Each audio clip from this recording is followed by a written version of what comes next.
Beneath the grandeur of Peter the Great's Constantine Palace, an enduring symbol of Russia's imperial past, Vladimir Putin greeted his guests. The leaders of the G20 gathering for an economic summit almost totally eclipsed by the Syrian crisis. The Russian leader and the American president face to face, but poles apart.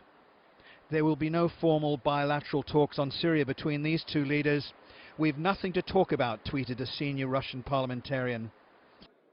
But on the sidelines of this 36-hour summit, there will be dialogue between the world leaders, with President Obama seeking support for a strike against Syria, with others like the French President François Hollande planning to present his country's evidence of chemical attacks against the rebels. This is, of course, an economic summit, so Syria is not even on the agenda here at St. Petersburg, but of course it will be the subject that will dominate this gathering.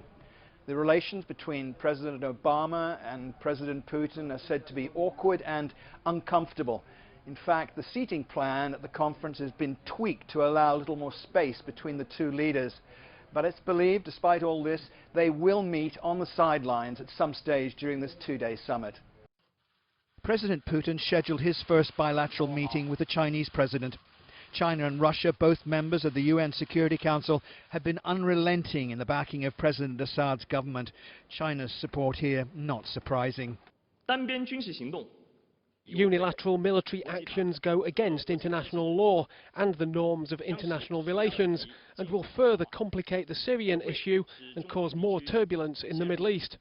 Under the present circumstances, all sides should remain calm and exercise restraint. Positive efforts should be made to find a political solution to the Syrian issue. The Russian leader's opening address at the summit focused on challenges to the world economy.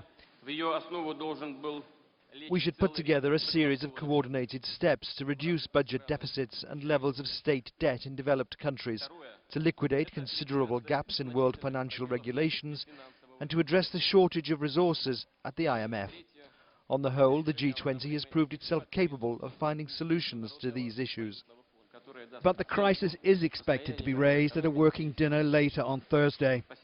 It looks like an impossible task facing delegates at this summit here in St. Petersburg. Leaders have just a day and a half to try and find a consensus and a way forward that's proved so elusive in more than 2 years of fighting in Syria.